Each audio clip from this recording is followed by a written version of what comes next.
একদিন এক অজপাড়া গ্রামে হঠাৎ এক দরবেশ বাবার আগমন। মুখে কেমন রহস্যময় হাসি, গায়ে পুরনো চাদর। কেউ জানে না কি চায় সে, কোথা থেকে এসেছে সে, কি তার উদ্দেশ্য। দেখ দেখ, কে আইলো? কি এক ফকিরের মতো লাগতেছে। দরবেশ মনে হয়, তবে গায়ে চাদর কেমন চকচকে।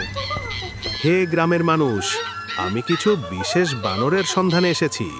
আমি বানর কিনি বিশেষ কাজের জন্য।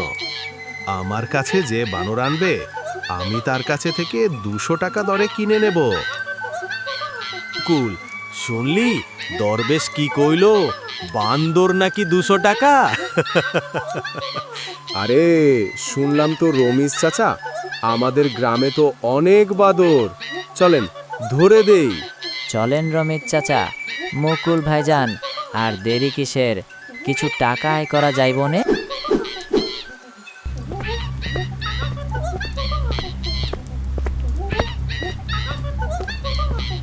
কি রে শেফালি, শুনেছিস নাকি এক দরবেশ বাবা নাকি আমগো গ্রামের বাঁদর কেনার জন্য আইছে এইখানে? তার নাকি বাঁদর লাগবো। কি বলিস? বান্দর কিনবো? কিন্তু কেন? এখন বান্দর ধইরা তার কাছে এখন বেইসম। মা মা, আমিও বান্দর ধরুম। বানর যে এমন লাভের জিনিস হতে পারে কেউ কল্পনাও করেনি। সবাই ছোটে বনে জঙ্গলে বানর ধরতে। আরে পালাচ্ছিস কোথায়? কলা দিছি খা, ধরতেছ বান্দর তোর। এই পাকা বান্দরও এখন কলা খাইতে গিয়া পাদে পড়বে। বান্দরটা ভাবছে আমি এমনি এমনি কলা ফেলছি।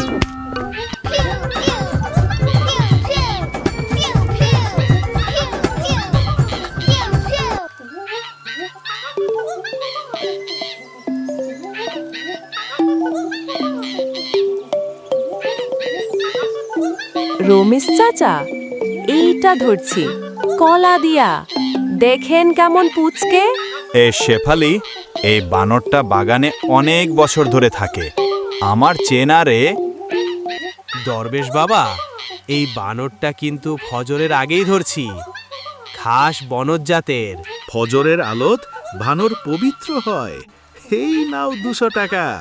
বাবা, এইটা গাছ থাইকা দড়ি দিয়া টান দিয়া ধরছি। খুব চালাক, 3 বার দৌড় দিছে। চালাক বানর মানেই দামি মাল। তোর হাতে জাদু আছে। এই না তোর 200 টাকা। বাবা, আমার এই বান্দরগুলারে অনেক কষ্টে ধরছি। ঘরের চালা ফাঁকা। আশা করি এই টাকায় নতুন টিন কিনতে পারবো। বোন, আল্লাহ তোমার দুঃখ জানেন। এই নাও তোমার টাকা। আরো ল। বাবা, এইটা আমার 5 নম্বর বানর। আমি একটা বানর খামার বানাতে চাই।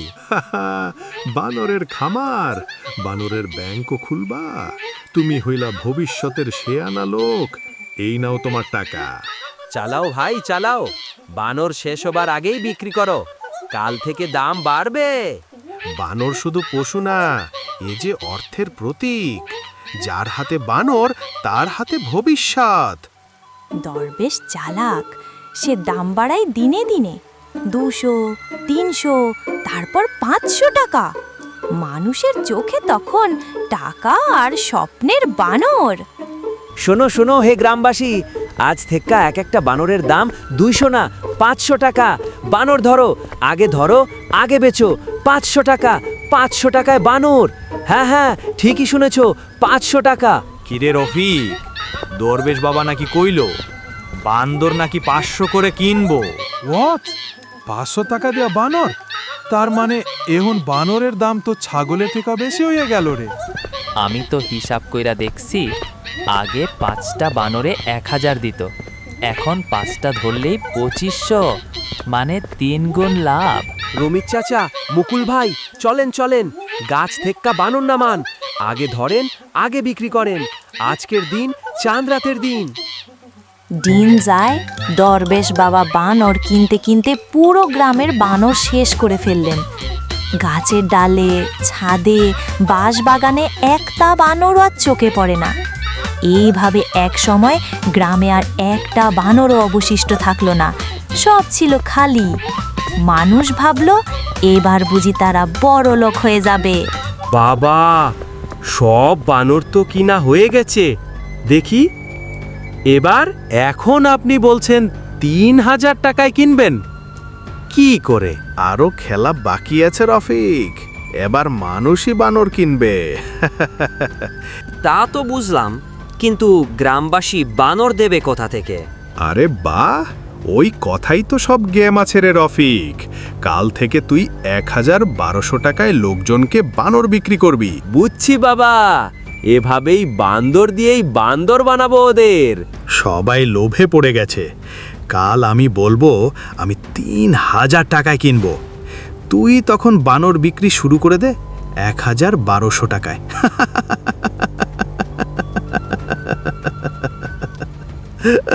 দরবেশ বাবা বানর কিনতে কিনতে পুরো গ্রামের বানর শেষ করে ফেললেন। একসময় গাছের ডালে, ছাদে, বাঁশবাগানে একটা বানরও আর চোখে পড়ে না। লোকে বুঝতেও পারেনি এই শূন্যতাই ছিল দরবেশের আসল চাল। হে আমার প্রিয় গ্রামবাসী, তোমরা যেভাবে আমাকে বানর দিচ্ছ তাতে আমি অভিভূত, কিন্তু সময় হয়েছে ঢাকায় যাওয়ার। একজন বড় ব্যবসায়ী আমার বানর নিয়ে আগ্রহ দেখিয়েছেন। আমি যাচ্ছি সেই বানরদের আন্তর্জাতিক বাজারে তোলার ব্যবস্থা করতে। আমি শহরে যাচ্ছি, ফিরে এসে এক একটা বানর 3000 টাকায় কিনবো, ঠিক আছে? বাবা, আপনি গেলে তো আমরা কি করব? বানরের দাম বাড়বে তো? এখন বানর কমে আসতেছে, আর যারা আগে আনবে তারাই বেশি পাবে।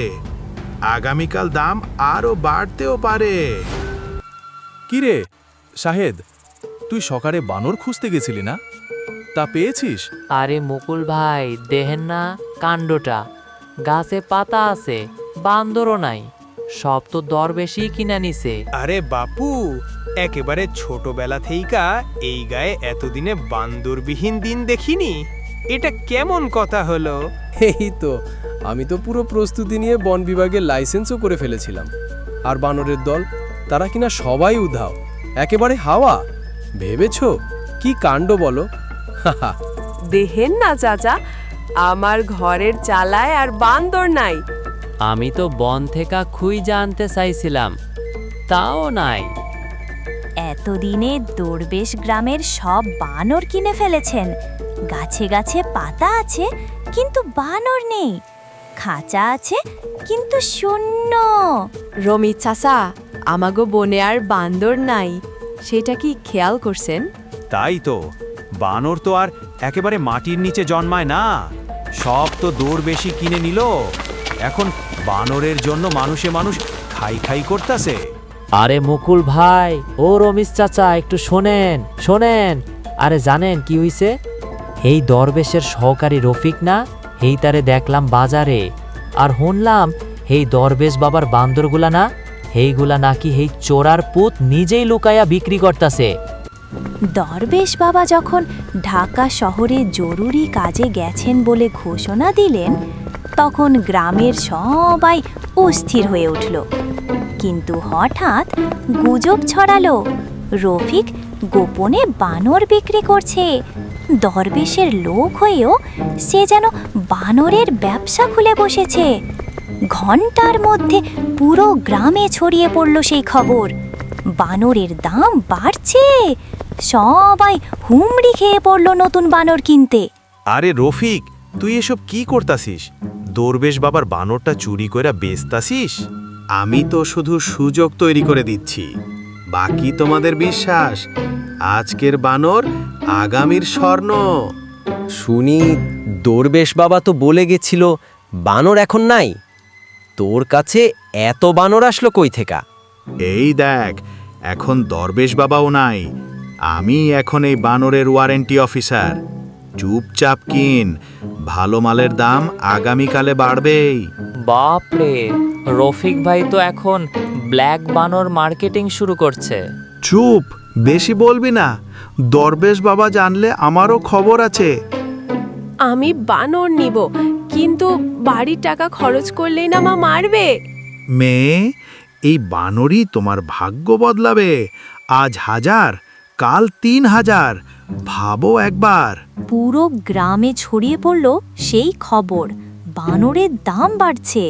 সবাই হুমড়ি খেয়ে পড়ল নতুন বানর কিনতে, কিন্তু কেউ জানতো না এই স্বর্ণের পেছনে লুকিয়ে আছে এক ভয়ানক ফাঁদ। সেই দরবেশ বাবা নাকি সামনের সপ্তাহে বান্দর কিনবে, তাও আবার 3000 টাকায়। করিম ভাই রে, আমি তো জমি বন্ধক রেখে সব বানর কিনে রেখেছি। ভাই রে, আমি তো 10টা বাঁদর কেনার চিন্তা ভাবনা করছি। এইটা হইল আসল ইনভেস্টমেন্ট। বাবা, আপনি ঢাকা যাইবেন? মিথ্যা নাটক সাজাইলেন। এই সুযোগেই তো আমি আপনার কিনা বান্দরগুলারে 1200 টাকায় সব বেচলাম। সবাই এখন ঘুমিয়ে পড়েছে। কাল সকালেই গ্রামবাসী বুঝবে। বানরের বদলা স্বপ্ন বেচলাম বাবা। এই গ্রামে তো আর ফিরতেই হইব না, তাই না? না রফিক, এইখানে শেষ। তোর সেই স্টেশন টিকিট তো ঠিকঠাক আছে তো? আমি যেমন নৌকায়, আপনি যাইবেন ট্রেনে, কেউ কিচ্ছু বুঝবো না। ওই ঘরে রাখা টেকাগুলা নিয়েন, ওইটাই লাস্ট বিক্রির টেকা। তাই তো, চল রফিক। আমাদের পরের গ্রাম, পরের লোকজন আর পরের বানর অপেক্ষা করছে। আপনি তো বলতেন মানুষ আর বানর খুব একটা আলাদা না। আজ বুঝলাম বানর অন্তত খাঁচায় থাকে, মানুষ নিজের ইচ্ছায় ধরা খায়। চল পালাই। গ্রামবাসী ঘুমিয়েছিল, কিন্তু সকালে ঘুম ভাঙবে এক ভয়াবহ সত্যের মাঝে। কি হবে কে জানে।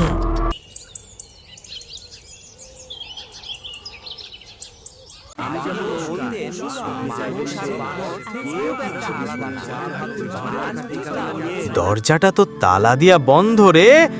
দরবেশ বাবা কই গেল? রফিকের ঘরেও গিয়া দেখলাম, তাও ফাঁকা। বিছানা চাদর নাই, কাপড় চোপড় নাই। এইটা কি কইতেছ? রফিকও নাই? তাহলে কি ওরা পালাইছে? না না, এমন হইতে পারে না। গতকালও তো রফিক কইছিল আর বানর আইতেছে ঢাকা থেকে। তাইলে এই কয়দিনে 200-500 টাকা করে আমাদের কাছ থেকে যত বানর কিনেছিল, ফেরত 1200 বিক্রি করে টাকাগুলা সব নিয়ে গেল। হায় আল্লাহ, আমি তো গরু বিক্রি করে টাকা দিছিলাম।